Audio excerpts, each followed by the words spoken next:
Opo, babi? Parang upong walang utang, ha? Hindi mo ba hindi mo ba, akala mo nakakalimutan ko? Pasiting-priti ka pa dyan, ha? Tingnan mo yung upo niya, oh. Parang babae. Babae ka. Ayusin mo nga upo mo, boy. Boy ka talaga.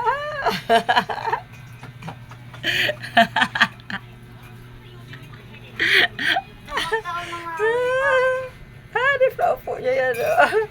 Tingnan mo, antok ka na. Tapos ganyan pa itsura mo, oh. Oh, ayan na, matutulog na siya, oh.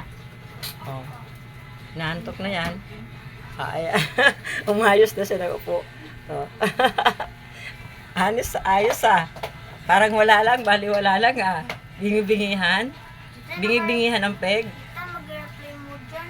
Ha? Mag-airplay mo dyan. Bakit? Mag-airplay mo. Oo nga.